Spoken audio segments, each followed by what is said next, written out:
심리치료사이며 카운슬러인 존 그레이라는 분이 첫 번째 결혼 실패 후에 아픔을 경험하면서 박사학위 논문으로 남녀 심리 및 대화법에 대한 차이를 연구했고, 이 논문이 되어 출간한 책이 있는데, 그 책이 들어보셨을 것 같는데, 화성에서 온 남자, 금성에서 온 여자입니다.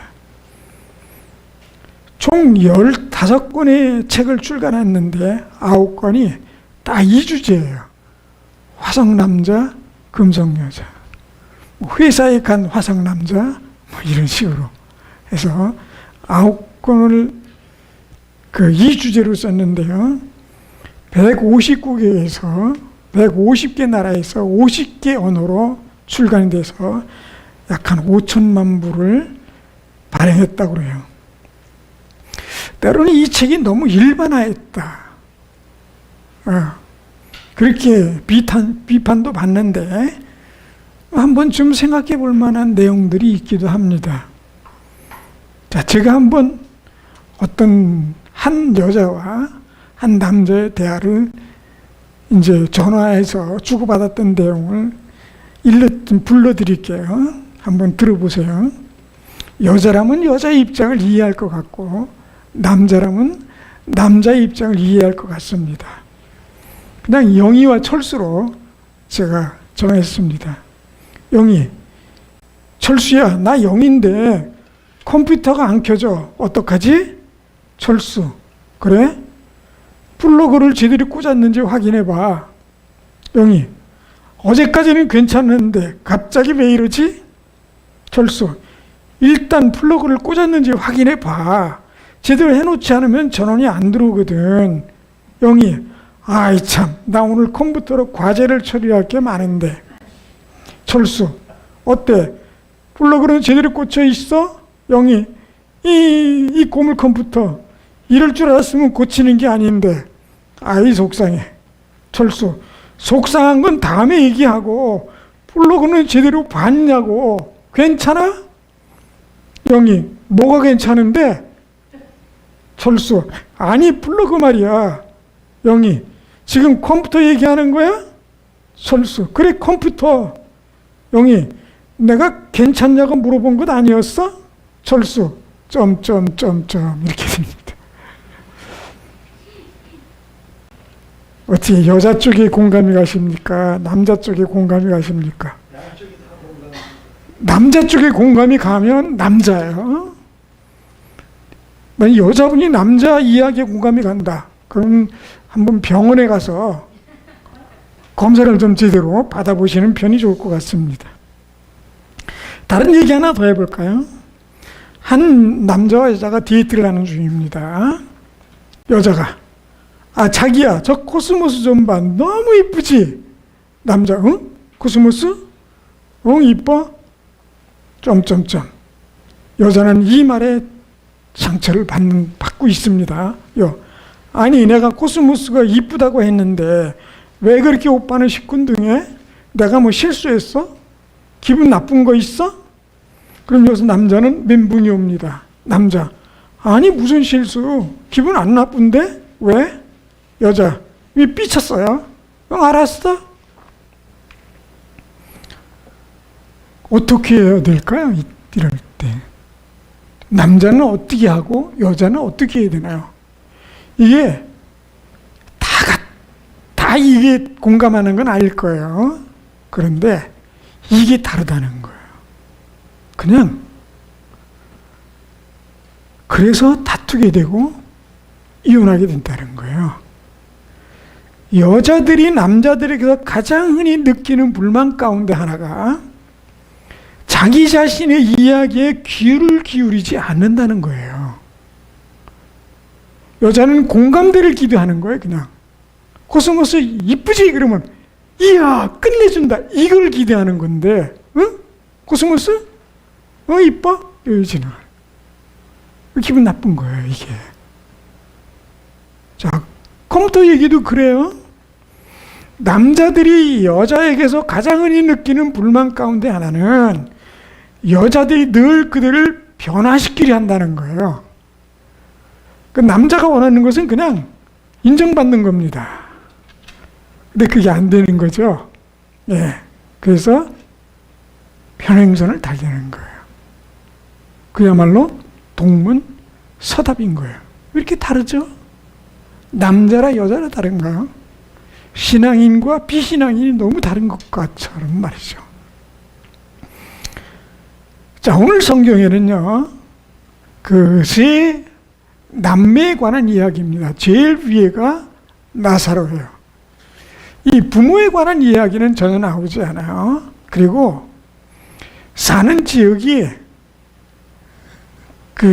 가난한 사람들이 모여 살고 또 범죄자들이 쫓겨나서 숨어 사는 문둥이들이 있는 그런 지역이란 말이에요. 보통 사람들이 잘 안 가요. 자, 근데 거기에 세 남매가 삽니다. 나사로, 마르다, 마리아.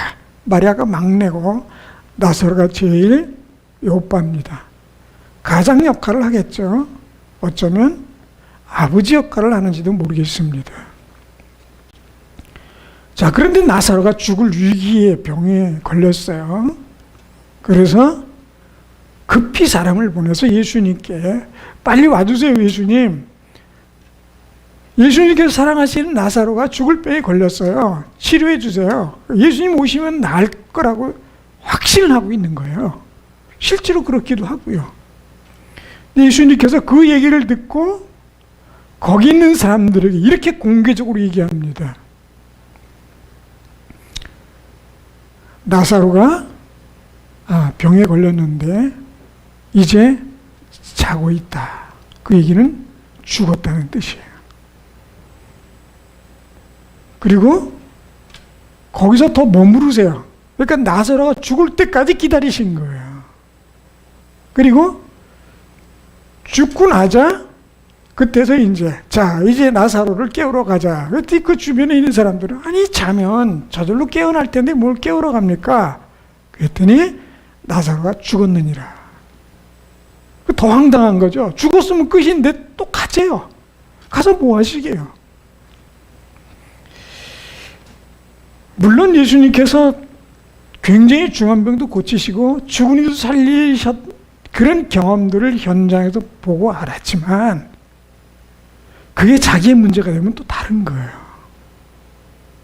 자, 그래서 예수님께서 이 베세다에 오셨어요. 그 예수님께서 나사로가 죽었다는 얘기를 듣고 병 났다는 얘기를 듣고 일부러 지체하셔서 죽을 때까지 기다리셨다가 늦게 도착하셨어요. 일부러 말이죠. 가끔은요, 우리는 너무 다급하고 힘들어서 울부짖는데 주님은 간혹 침묵하실 때가 있어요. 아무 소리도 안 들리시고 뭐 되는 것 같지도 않고 답답해 미칠 것 같은 상황들이 계속 되는 경우가 있어요. 버리신 게 아니에요. 꼭 기억해야 될 것입니다. 주의 사랑하는 자들은 결단코 버리지 않으세요. 그리고 아주 극난한 어려움에 방치하지도 않으세요. 반드시 하나님은 우리들이 어떻게 살기를 원하시냐면 걱정 없이 평안하게 고생하지 않고 살기를 원하시는 거예요. 그게 부모의 마음이니까요. 그런데 우리가 고생하고 있다, 힘들게 하고 있다, 다 어떤 이유가 있으신 거예요. 자, 마르다 마리아, 이미 나사로가 죽었어요. 어떻게 했냐면 이미 무덤에 갖다 이 굴인데요. 벽을 파서 거기다 넣어놓고 돌로 이미 막아놨어요. 무덤에 있어요. 벌써 4일이 지났습니다. 썩은 냄새가 나요. 여러분 성도분들은 죽은 시신을 본 적 있으신지 모르지만 그전에는요, 목회자들이 성도들이 죽으면 가서 직접 목회자가 다 닦았어요. 그리고 염을 했어요. 장로님들과 같이. 그게 목회자가 반드시 해야 되는 일이었어요. 근데 지금은 그거 못 건드리게 해요. 만약에 그거 하면 그것도 불법이거든요. 요즘은 그 자격증을 가진 사람들이 그 일을 합니다. 근데 시간이 갈수록요, 강직도가 굉장히 강합니다. 그래서 돌아가시자마자 해야 될 일이 있어요. 이 몸을 나중에 관에 넣을 수 있도록 자세를 잡는 일입니다. 손을 이렇게 모으고, 어깨를 모으고, 그리고 다리를 모으고, 몸을 꼿꼿한 칠성판에 놓고, 나무판에 올려놓고, 편편하게 해놓는 거예요. 그럼 꽉 묶어야 돼요. 이게 만약에 안 해놔서 사람이 만약에 팔이 올라간 채로 있으면 나중에 이걸 어떻게 된 줄 알아요? 도끼로 이거를 패서 이거를 꺾어야 됩니다. 그러니 시신을 도끼질을 한다고 생각해 보세요. 끔찍한 일이거든요. 그걸 누가 좋아하겠어요? 안 되는 거거든요. 그러니까 어떤 분이 돌아가셨다. 그럼 빨리 그 자세를 취해놔야 됩니다. 이렇게 딱 붙들어 묶어놔야 돼요. 돌아가시는 순간. 자, 그런데 벌써 나흘이에요. 근데 제가 지금까지 그렇게 한 그 시신 중에 이제 겨우 이틀밖에 안 됐는데요. 이렇게 시신을 알코올하고 물하고 섞어서 땄거든요. 근데 벌써 그때 살이 물러나더라고요. 이틀이 아니죠. 하루 좀 지났을 거예요. 날이 따뜻하면 빨리 부패하거든요. 근데 이스라엘은 따뜻한 곳이에요. 그러니 아마 썩어도 푹 썩었을 거예요. 거의 다 이 강직하게 이렇게 굳는 것은 피가 굳기 때문에 그렇습니다. 근육도 그렇고. 모든 혈관의 피가 다 완전히 굳는 거예요.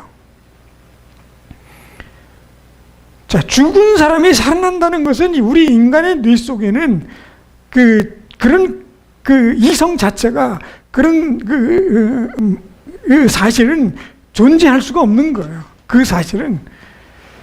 자, 그런데 기껏 사람을 보내서 청했는데 불구하고 안 오셨어요.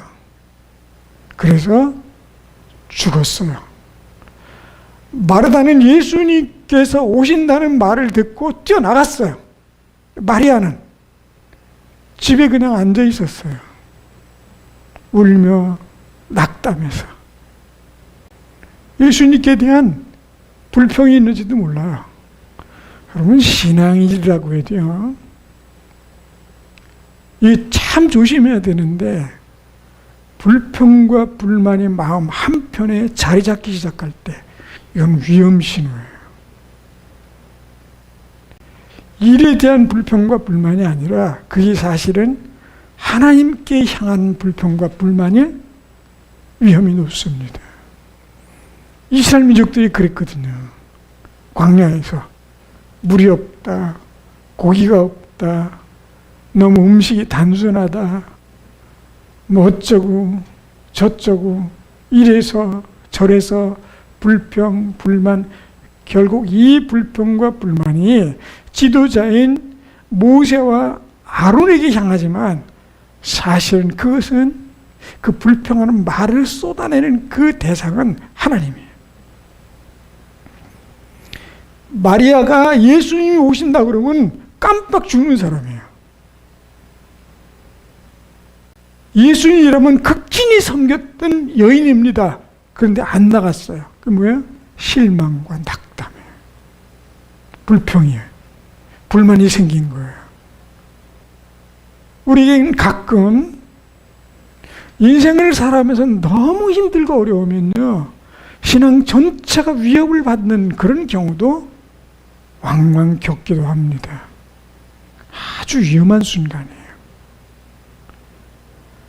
하나님을 직접 욕하지는 않을 거예요. 그런데 그럴 위험들이 간혹 있습니다. 하나님을 멀리할 수 있고 교회를 떠나게 되고 찬송도 기도도 성경도 읽지 못하는 상태가 오게 될 수 있다는 거예요. 그걸 얼마나 빨리 회복하느냐, 이게 중요합니다.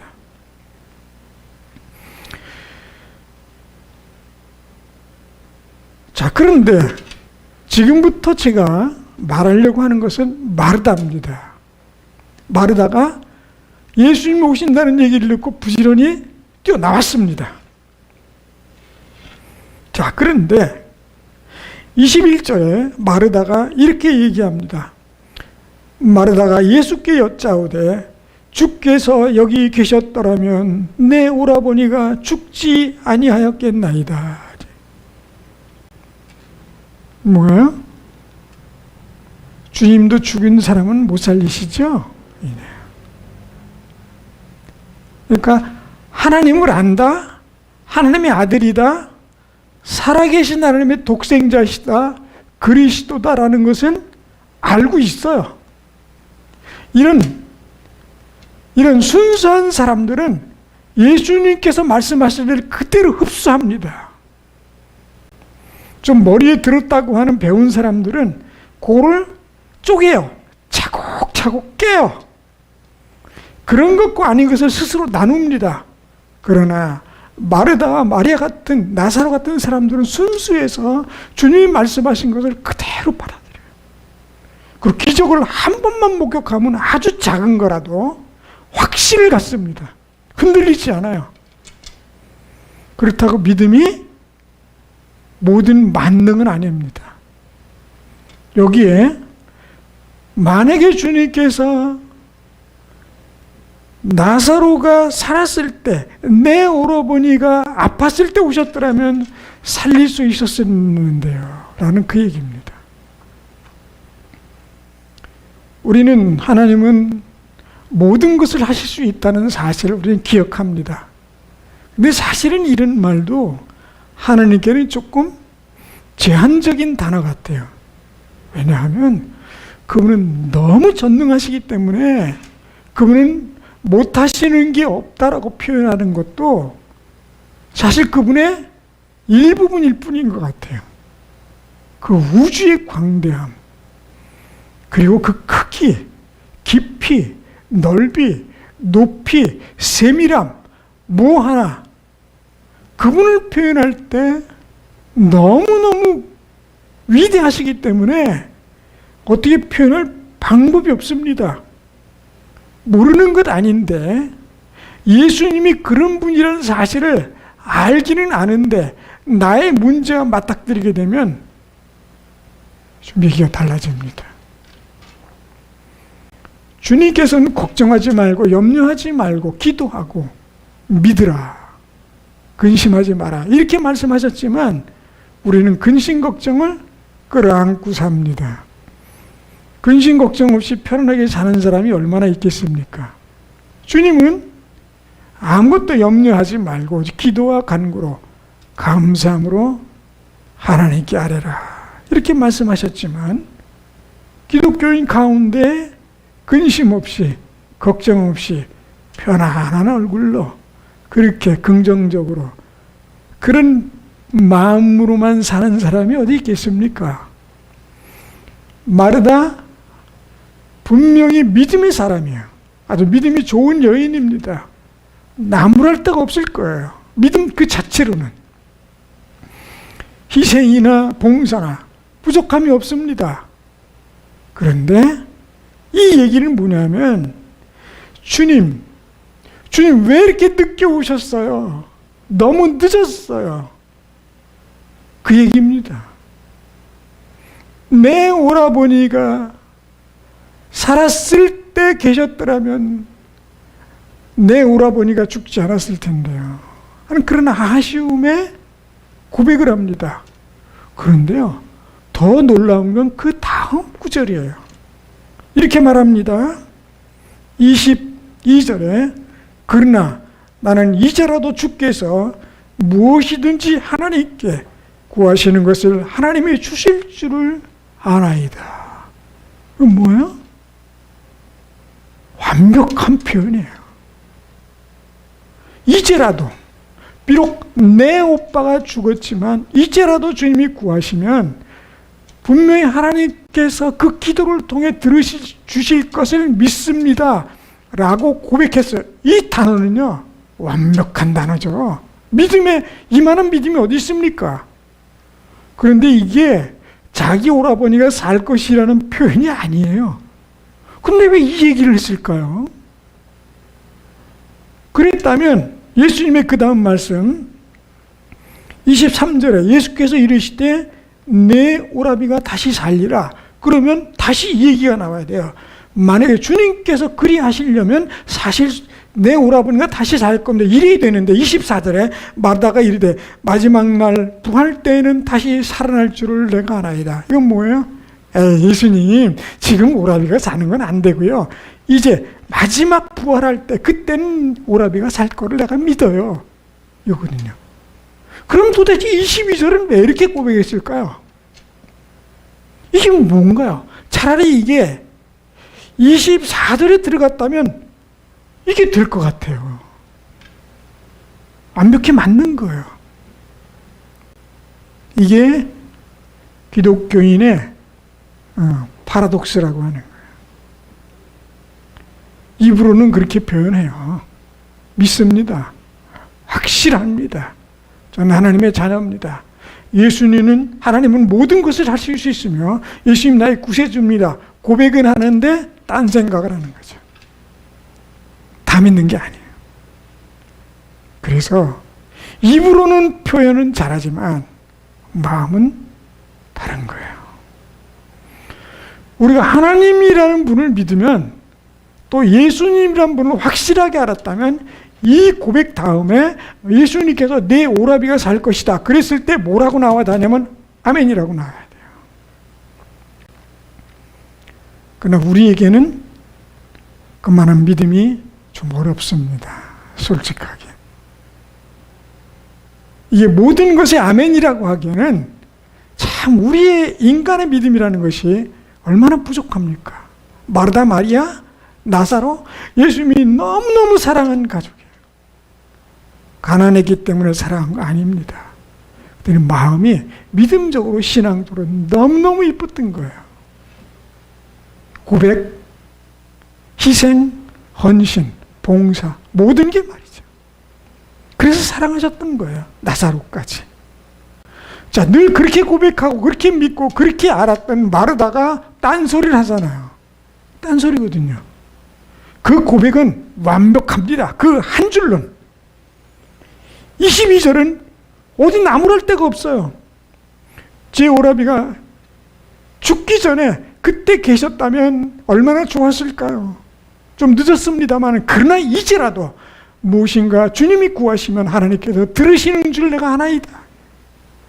이야, 이만한 믿음 어디 가서 찾습니까? 이건 믿음이 아니라 입술로만 주절거리는 거였죠, 사실은. 그런데 우리는 이런 마음의, 이런 신앙의 표현들이 너무 자주 많아요. 믿습니다. 믿습니다. 그렇게 믿습니다. 하는데 걱정, 근심 마음속에 꽉 차 있죠. 이게 언밸런스한 거예요. 그렇게 믿었다면 마음의 평화가 유지되어야 합니다. 그렇게 되기를 주의 이름으로 축원을 드립니다. 이게 중요한 거니까요. 자, 그리고 예수님께서 또 말씀하시지요? 25절에 예수께서 이르시되 나는 부활이요 생명이니 나를 믿는 자는 죽어도 살겠고 무릇 살아서 나를 믿는 자는 영원히 죽지 아니하리니 이것을 내가 믿느냐. 그래서 예수님께서 이런 마르다를 꾸짖지 않으셨어요. 사실은 좀 빙 둘러서 부활에 대한 얘기를 하니까 마지막 날 제 오라비가 지금은 아니지만 나중에 부활할 것은 믿습니다. 라고 하자 주님께서 다시 한번 말씀을 주세요. 나를 믿는 자는 영원히 죽지 않을 것이고 또 죽어서 믿는 자는 다시 부활할 것이다. 라고 말씀을 주세요. 그리고 내가 믿어? 라고 하는데 마르다는 27절에 또 한 번 자기의 입술로 고백을 합니다.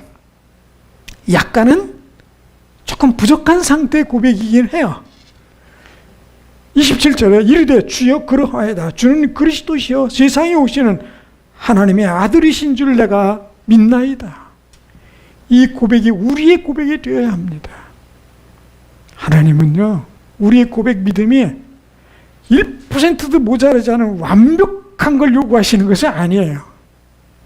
우리는 가끔 신앙생활 하다가 조금 부족하고 조금 덜 확신을 가지면 좀 믿음의 뿌리가 흔들리는 경우가 있어요. 내가 하나님의 자녀가 맞나? 내 믿음이 확신하나?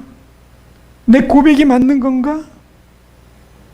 내가 구원받을 수 있을까? 그런데 마르다 이 부족한 고백을 가지고도 분명한 것은 확실하게 믿는 부분이 있다는 겁니다. 주님은 그걸 또 크게 꾸짖질 않으세요. 왜냐하면 그 믿음은 분명하니까요. 한마디로 우리 인간은 성장하는 과정에 있는 겁니다. 성장해야 됩니다.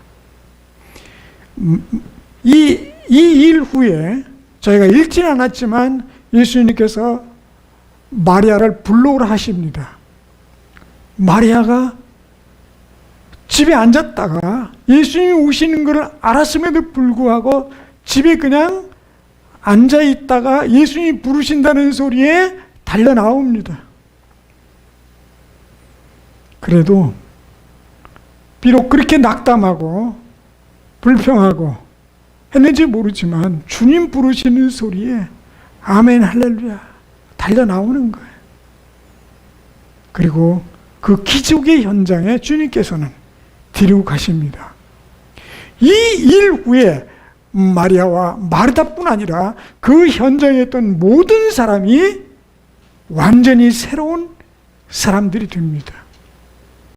이건 자기를 생각했던 하나님, 예수님과 또 자기의 믿음이 한 번에 깨지는 순간이에요. 예수님에 대한 믿음을 가졌다고 생각했는데 자기가 가지고 있던 믿음은 생각해 보니까 열도 안 돼요. 주님은 백의 능력을 가지신 분인데 나는 어쩌면 하나밖에 믿음이 없었을지도 몰라요. 그분을 의지하지 못했어요. 믿었다고 생각했는데, 그분을 의지했다고 생각했는데 그게 아니라 자기 믿음의 범위 한계 내에서만 믿고 있어요. 어떤 사람은 하나님의 능력을 하나만 믿어요. 될 것 같은 것만 믿어요. 어떤 사람은 열을 믿습니다. 나의 능력이 한계치를 뛰어넘는 범위를 믿는 거예요. 그러나 굉장히 부족합니다. 사람에 따라 다릅니다. 그래서 어디까지 믿을 것이냐, 하나님은 어디까지 의지할 것이냐, 어디까지 확신할 것이냐, 어떻게 고백할 것이냐, 그리고 그 고백을 어떻게 우리 생활 가운데 주님과 함께 더불어 살아갈 것이냐, 그리고 변화시킬 것이냐 하는 것입니다. 믿음대로 될지어라 라고 말씀하셨는데, 사실은 마리아나 마리다가 그 믿음으로 자기 오라버니를 살린 거 아닙니다. 우리는 가끔 믿음으로 말미암아 병이 낫고 믿음으로 말미암아 기적을 체험하는 건 사실입니다. 그러나 많은 성경 부분에 믿음이 전혀 없음에도 불구하고 하나님의 능력을 체험하는 사람들이 참 많습니다. 대표적으로 아브라함이 그래요. 안 믿었어요. 웃었어요. 픽 웃었어요.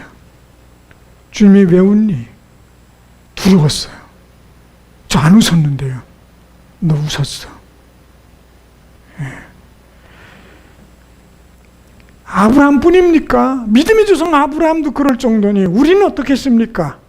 그러나 자책할 필요는 없습니다. 우리 인간이 원래 그래요. 성장하는 과정이 있습니다. 죽을 때까지 성장하는 겁니다. 어떤 사람은 한 번에 성장이 끝나는 경우도 있어요. 어떤 사람은 차근차근 성장합니다. 대부분의 사람들이 그렇습니다.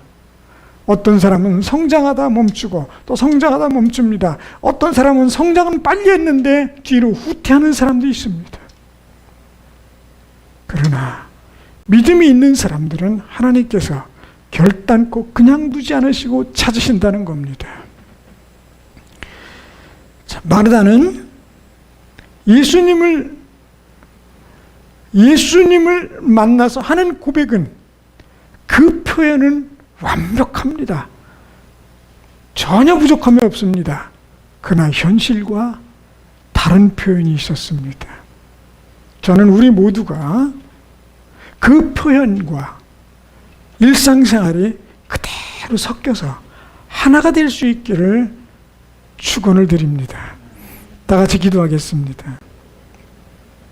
주님, 저희들의 믿음이 더욱 성장케 하여 주시옵소서. 주님께서 얼마나 위대하신 분인지, 하나님께서는 얼마나 영광스러운 분인지 그 사실을 믿고 고백하며, 또한 우리의 일상이 그렇게 놀라운 기적들로 이루어지게 하여 주시옵소서. 너무 답답하고 안 되는 것들이 있습니다. 또 때로는 우리의 신앙이 와르르 무너지는 순간을 발견할 때도 있습니다. 주님, 저희들의 믿음을 지켜주시고, 또한 그 믿음이 점점 성장하고 커져서 주님에 대한 확고한 신앙을 갖게 하여 주시옵소서. 예수님 이름으로